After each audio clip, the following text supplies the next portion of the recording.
Assalamualaikum warahmatullahi wabarakatuh. Perkenalkan, nama saya Jafis Gazi Ahmad dengan NIM 2105051300092 dari kelas B Ilmu Hayat. Baik, di sini saya akan membahas sebuah kejadian atau bencana alam yang disebabkan oleh perubahan iklim. Nah, di sini saya akan membahas juga bagaimana cara engineering menyelesaikan masalah tersebut.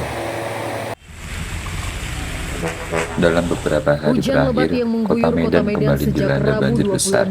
Ribuan rumah terendam, akses jalan lumpuh, dan aktivitas masyarakat berhenti total.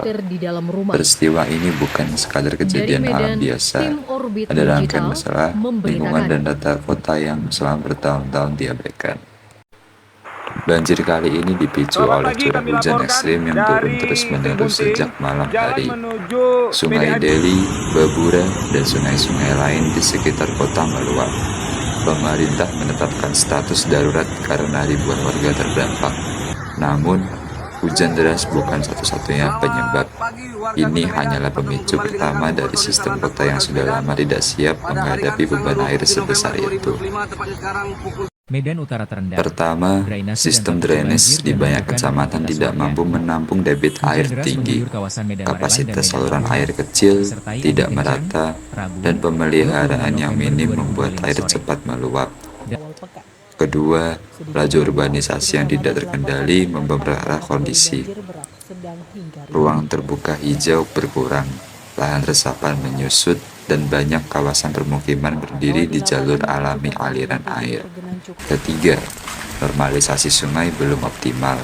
Sedimentasi, penyempitan bantaran, dan bangunan yang berdiri terlalu dekat dengan aliran sungai membuat sungai kehilangan kemampuan mengalirkan air secara optimal.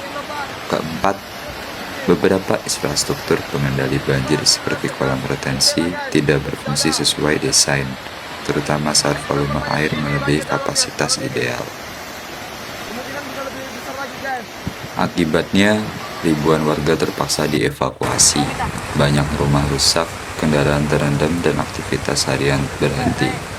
Jalan utama tidak bisa dilalui, distribusi logistik terganggu, bahkan layanan darurat sulit menjangkau beberapa area.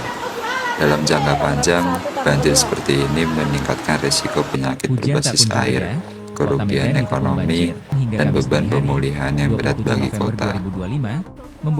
Sebagai seorang engineer, tanggung jawab saya tidak hanya menjelaskan penyebab banjir, tetapi juga menawarkan solusi yang dapat diterapkan.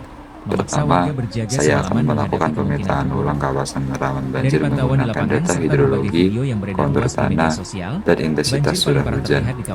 Dari sini, saya bisa menentukan zona yang masih aman untuk pembangunan dan zona yang harus dikembalikan menjadi daerah resapan. Kedua, sistem drainase perlu didesain ulang. Kapasitas saluran harus disesuaikan dengan tren hujan ekstrim yang makin sering terjadi. Struktur drainase, tersier, sekunder, hingga primer harus terhubung dengan baik agar air mengalir tanpa hambatan. Ketiga, sungai harus dinormalisasi secara berkala, yaitu pengurukan sedimentasi, pelebaran titik sempit, dan perlindungan bantaran. Keempat, saya akan merekomendasikan pembangunan kolam retensi dan sistem penampung air hujan secara terdistribusi, bukan hanya di satu titik. Kelima, integrasi teknologi, yaitu sensor permukaan air, sistem peringatan dini, dan dashboard pemantauan banjir untuk pemerintah agar respons bisa lebih cepat dan tepat. Banjir besar di Medan adalah peringatan bahwa kota ini tidak bisa terus beroperasi dengan pendekatan lama. Kita membutuhkan desain kota yang adaptif, manajemen air yang modern, dan komitmen jangka panjang. Sebagai engineer, saya percaya bahwa banjir bukanlah masalah yang tidak dapat diselesaikan. Dengan perencanaan yang tepat, teknologi yang sesuai, dan disiplin dalam pelaksanaannya, Medan bisa mengurangi risiko bencana dan membangun masa depan yang lebih aman bagi warganya.